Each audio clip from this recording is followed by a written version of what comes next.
vamos a hablar precisamente, antes de pasar al asunto de la amnistía y de esta cuestión de cómo los dirigentes históricos del Partido Socialista han estallado de Telefónica. Y para eso tenemos conexión en directo con José Antonio Bittner, de Negocios Televisión. Muy buenas tardes. ¿Qué tal? Muy buenas tardes, Alba. Bueno, buenas tardes. ¿Qué tal? Perdóname, explícanos un poco en qué consiste esta operación y por qué ha generado tanta polémica, sobre todo por parte del Gobierno. Bueno, el lío es cada vez más mayúsculo, ¿no? Sobre todo si tenemos en cuenta lo que os voy a contar como último capítulo, ¿no? Todo comenzaba en la tarde-noche del martes, en el que Arabia Saudí, a través de su Teleco, ¿no?, de su empresa Telco, compraba el 4,9% de Telefónica y añadía en futuros, en opciones, un 5% de la compañía, hasta el 9,9%. Era un poco raro porque, como sabéis, sobre todo desde los tiempos del coronavirus, se tenía la posibilidad por parte del Gobierno de ejercer una cosa que se llama escudo anti-OPAs, es decir, proteger a las empresas españolas para que, por culpa de la caída de la cotización de esas acciones, de esas compañías, por culpa del coronavirus, no se vieran afectadas en la compra a precio irrisorio de terceras compañías y sobre todo de estados, y sobre todo de empresas-estados, como es el caso ahora,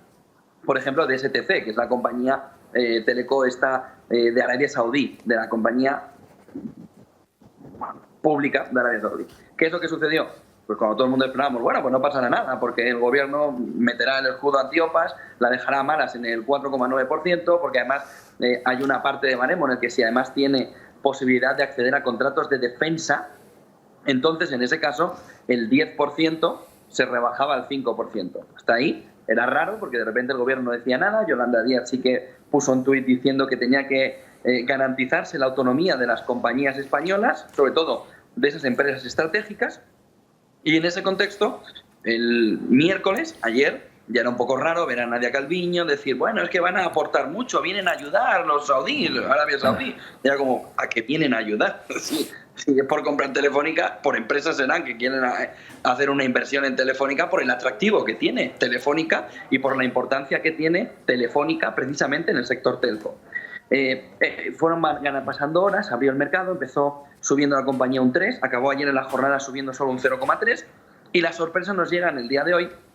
cuando vimos durante toda la jornada que no hacía nada el Gobierno y pues por distintos círculos, pero sobre todo Voz Populi ya termina por levantar la mano y dice, es que el Gobierno no puede hacer nada. ¿Cómo que no puede hacer nada? No, es que el Gobierno el 4 de julio de 2023, hace 2 meses y poco, justo antes de las elecciones generales, hizo un real decreto en el que el ministro de Industria salió a presentar que ese escudo anti-OPAs, que en ese momento no tenía mucha importancia porque se hacía ese movimiento, pues tenía una serie de matizaciones. Entre ellas, que empresas que tuviesen una importancia relacionada con el Ministerio de Defensa, que pudieran acceder a contratos con el Ministerio de Defensa, que es el caso en concreto de Telefónica y de la compañía Telco Saudí, pues no tenían que llegar, podían ir hasta el 10%, 9,9 en lugar del 4,9 de límite, siempre que no entraran en el Consejo de Administración. Al releer el comunicado de compra de ese 9,9% por parte de la compañía saudí, vemos que dicen que van a pedir, que van a notificar, no pedir autorización a el Ministerio de Defensa de la operación realizada, acogiéndose al Real Decreto que el Gobierno hizo ya en funciones prácticamente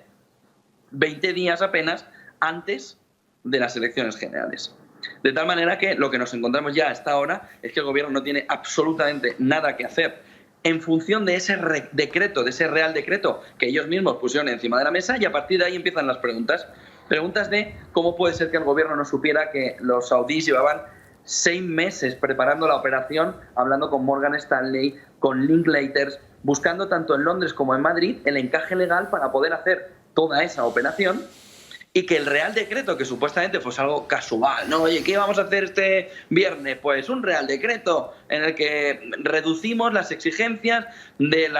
escudo anti-OPAs, y justo unos días antes de las elecciones generales, pues en lugar ese hecho puntual, cambia toda la fotografía. Y cambia toda la fotografía hasta el punto que, a quien ven en pantalla, que es Álvarez Pallete, ha marchado rápidamente suspendiendo viajes para intentar analizar de una manera detallada cuáles son los intereses concretos que tiene el nuevo primer accionista de Telefónica, puesto en bandeja de plata por el Gobierno gracias a ese Real Decreto del 4 de junio de 2023 que cambia lo que podía haber sido un instrumento de defensa del Gobierno para una empresa estratégica como es el caso de Telefónica. Arabia Saudí, con su empresa puramente estatal,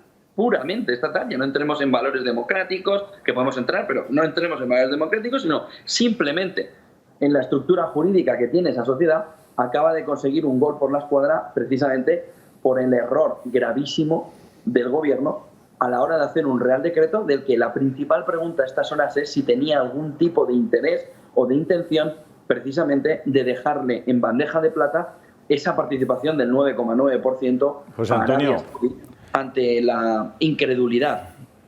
tanto de supuestamente el Gobierno como sobre todo de la compañía, de la propia Telefónica.